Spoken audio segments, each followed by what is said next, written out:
आज कैबिनेट में सबसे पहले माननीय मुख्यमंत्री जी ने यशस्वी प्रधानमंत्री जी और केंद्र सरकार के 11 वर्ष पूरे होने पर एक प्रस्ताव पारित करके मुख्यमंत्री जी को और सभी कैबिनेट के मंत्रियों को बधाई दी और साथ ही एक प्रस्ताव भी पारित किया गया केंद्र सरकार के प्रशंसा में कि 11 साल में जो देश में आर्थिक प्रगति हुई है, सामाजिक प्रगति हुई है, सांस्कृतिक प्रगति हुई है और जो 4 हमारे खास प्रमुख बिंदु हैं, किसान, महिला, युवा, इन चारों के लिए जो योजनाएं बनी उसका क्रियान्वयन हुआ अंतिम तक, उसके लिए भी प्रधानमंत्री जी को बधाई दी है। माननीय राष्ट्रपति जी 19 जून को मध्य प्रदेश आ रहे हैं। आप सभी जानते हैं कि हमारे माननीय गवर्नर साहब मंगू भाई पटेल जी हमारे जितने भी ट्राइबल क्षेत्र में सिकल सेल की बीमारी है उसको लेकर माननीय मुख्यमंत्री जी और गवर्नर साहब दोनों ने बहुत प्रवास करके कैसे सिकल सेल की बीमारी से आदिवासी भाई हमारे बचे, उनका इलाज कैसे हो, इस दिशा में काफ़ी लंबे समय से काम चल रहा है। विश्व सिकल सेल दिवस पर राष्ट्रपति जी उस दिन अपना मार्गदर्शन देंगे और इस क्षेत्र में काम करने वाले सभी कार्यकर्ता, एनजीओस, इनको धन्यवाद भी देंगे। माननीय मुख्यमंत्री जी ने अपने कैबिनेट के प्रारंभ उद्बोधन में स्पिरिचुअल एंड वेलनेस समिट जो उज्जैन में संपन्न हुई है उसके बारे में पूरी जानकारी दी और पूरी कैबिनेट ने तालियां बजाकर उनको बधाई भी दी है, क्योंकि उसमें काफ़ी साधु संत और केरल से काफ़ी आयुर्वेद के क्षेत्र में काम करने वाले लोग आए थे। विशेषकर स्वामी चिदानंद जी सरस्वती, आप सभी जानते हैं, आध्यात्मिक गुरु हैं और हरिद्वार में गंगा आरती बहुत लंबे समय से वो करते आ रहे हैं। उन्होंने भी 2 स्थान पर अपनी रुचि दिखाई है। बाकी केरल से आए लोगों ने भी अपनी रुचि दिखाई है। मुझे लगता है कि वेलनेस सेंटर, व्यक्ति बीमार हो उसके पहले ही उसको एक स्वस्थ रखना, ये भी सरकार की जवाबदारी है और इसको हमारे मुख्यमंत्री जी ने अपनी जवाबदारी समझकर प्रदेश में वेलनेस सेंटर हो, लोग आध्यात्मिक रूप से भी मजबूत हो, इसलिए आध्यात्मिक गुरुओं को भी बुलाया, प्राणायाम, योगा, ये सब का वो लाभ ले सकें और अपने जीवन को सार्थक कर सकें। ये मध्य प्रदेश में इस प्रकार की पहली समिट थी और इसमें पहली समिट में भी काफ़ी बड़ी सफलता मिली है। हमें लगता है कि सिंहस्थ के पहले कुछ हमारे वेलनेस सेंटर और आध्यात्मिक रूप से लोगों को ट्रेनिंग देने वाले सेंटर मध्य प्रदेश में खुलेंगे। ये मध्य प्रदेश का पहला प्रयास था और बड़ी अच्छी सफलता मिली है। माननीय मुख्यमंत्री जी ने सभी माननीय मंत्रियों को आगाह किया कि आने वाले वर्षाकाल में अपने अपने क्षेत्र, अपने अपने विभाग में जो भी चेतावनी है, जो चुनौतियां हैं, उसकी तैयारी अभी से करें। जैसे नगर निगम, नगर पालिकाएं पुराने नाले साफ करें, ग्रामीण क्षेत्र के अंदर जो तालाबों के कैचमेंट एरिया उनकी सफाई करें, उनको चैनलाइज करें। ये सब माननीय मुख्यमंत्री जी ने सभी माननीय मंत्री जी को निर्देश दिए हैं कि वर्षा काल में जो भी हमारी विभाग की जवाबदारी है उसका निर्वहन पहले से सब लोग करें। स्थानांतरण की तारीख 17 जून तक बढ़ाई गई है। मैं उसके विरोध में था और सब मंत्रियों का आग्रह था, तो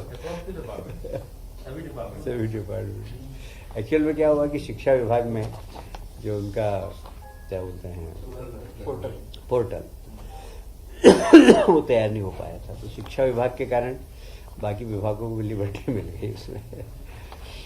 एक बहुत बड़ा निर्णय आज लिया है मुख्यमंत्री मजरा टोला सड़क योजना। ये मध्य प्रदेश के दूरस्थ गांव, विशेषकर हमारे आदिवासी भाइयों के लिए बहुत ही क्रांतिकारी योजना है ये। इसमें छोटे छोटे मजरे टोले, क्योंकि प्रधानमंत्री सड़क योजना से 500 की जनसंख्या वाले गांव तक ही प्रधानमंत्री सड़क बन रही, पर आदिवासी भाई हमारे बहुत छोटी छोटी जगह रहते हैं। 15 मकान हैं, 20 मकान हैं, फली मजरे टोले, यहाँ भी सड़क पहुँचे। तो एक महती योजना आज हमारे प्रहलाद पटेल जी ने कैबिनेट में रखी और माननीय मुख्यमंत्री जी ने उसमें कहा है कि सब अपने अपने क्षेत्र के अंदर इस प्रकार के क्षेत्रों को, इस प्रकार के गांवों को चिन्हित करें। और जैसे मेरे विधानसभा में एक भी नहीं है ऐसा। पर हाँ, नाम यही है। इसका मुख्यमंत्री मजरा टोला सड़क योजना। ये जो हमारे दूर गांव रहते हैं ना, जो उन पे पहुंच मार्ग नहीं है, तो इसका सर्वाधिक लाभ अगर किसी को मिलेगा तो हमारे आदिवासी भाइयों को मिलेगा। और ये बहुत बड़ी योजना है। इसमें ऐसा अनुमान है कि लगभग 3,900, क्योंकि हमने 30,900 किलोमीटर सड़कें बनेगी और इसमें 21,630 करोड़ की सैद्धांतिक स्वीकृति आज मिली है। इसके नाम से वही होंगे जो मुख्यमंत्री प्रधानमंत्री सड़क योजना के हैं, वही नाम से होंगे। इसमें टार रोड भी बनेगी और लेवल देखकर अगर आवश्यकता पड़ी तो वहाँ पर सीमेंट की सड़कें भी बनेगी। तो सीसी रोड भी बनेगी और टार रोड भी बनेगी। इस योजना की विशेषता ये है कि इसमें लगभग जो अभी सर्वे हमारे पास है, तो इसमें बसाहटें 20,600 है।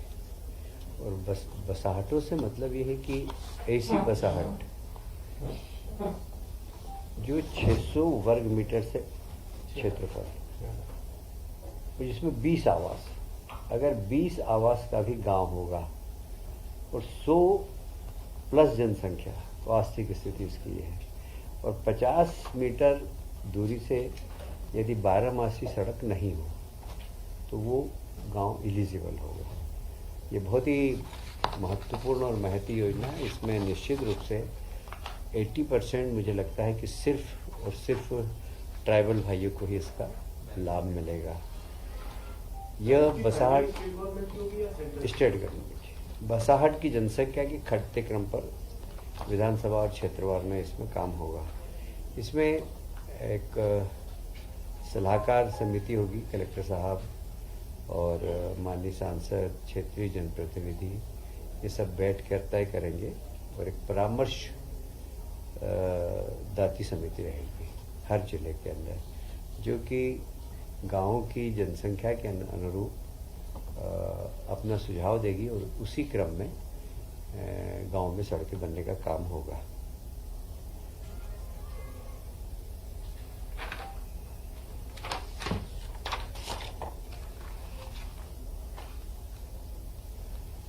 आज एक और निर्णय जो हुआ है उसमें केंद्र सरकार को धन्यवाद दिया गया है कि जैसे माननीय प्रधानमंत्री जी हमेशा महिला सशक्तिकरण की बात करते हैं, तो केंद्र से हमें महिला सशक्तिकरण के लिए काफ़ी सहयोग मिलता है। अभी फिर 4 वर्किंग वुमेन हॉस्टल के लिए हमें पैसे प्राप्त हुए हैं और लगभग 40 करोड़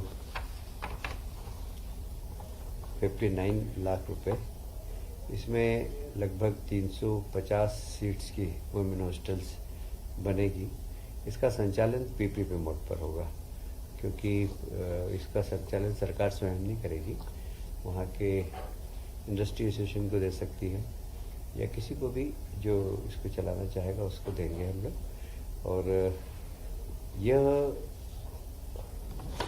4 स्थानों पर बन रही है। झाबुआ, सिंगरौली, देवास और नर्मदापुरम, ये चारों इंडस्ट्रियल एरिया है। अभी यहाँ पर चारों में, इसके पहले आपने शायद मालूम होगा आपको, पीतमपुर में हमने एक बड़ी वुमेन हॉस्टल बनाई है।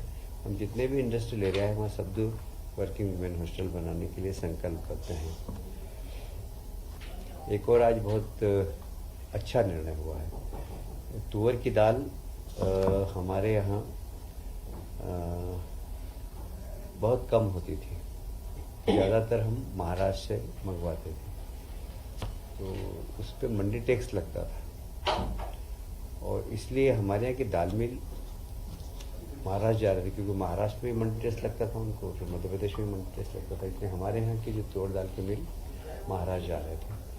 तो दाल मिल एसोसिएशन ने माननीय मुख्यमंत्री जी से निवेदन किया था कि हमें डबल मार पड़ती है मंडी टैक्स की, तो आप यदि ये छूट दे देंगे तो यहाँ से मिल ट्रांसफर नहीं होंगे। आज उसमें निर्णय लिया कैबिनेट ने कि जो महाराष्ट्र से भी दाल आएगी उस पर भी हम मंडी टैक्स नहीं लेंगे, जिससे हमारे यहाँ दाल मिल की संख्या बढ़े और दाल का उत्पादन भी बढ़े, दलहन का उत्पादन भी बढ़े, दोनों ही क्षेत्रों में फ़ायदा होगा। दाल मिल लगेगी तो लोगों को रोजगार मिलेगा और दलहन का उत्पादन होगा तो दलहन के भाव बहुत अच्छे मिलते हैं अन्य उत्पादन से। तुअर की दाल सबसे महंगी दाल मानी जाती है, तो हमारे किसान यदि तुअर की दाल बोएंगे तो उनको लाभ भी होगा। तो इसमें मिल भी खुलेंगे, रोजगार भी मिलेगा और हमारे किसान भाइयों को फ़ायदा भी मिलेगा। और फिर जब व्यापार होगा तो जीएसटी का संग्रहण भी राज्य सरकार को होगा। ऐसा नहीं कि राज्य सरकार को संग्रहण नहीं होगा, राज्य सरकार को भी फ़ायदा होगा इसका। तो एक अच्छा निर्णय है ये, राज्य के हित का निर्णय है, किसानों के हित का निर्णय है, व्यापारियों के हित का निर्णय है और रोजगार देने वाला निर्णय है।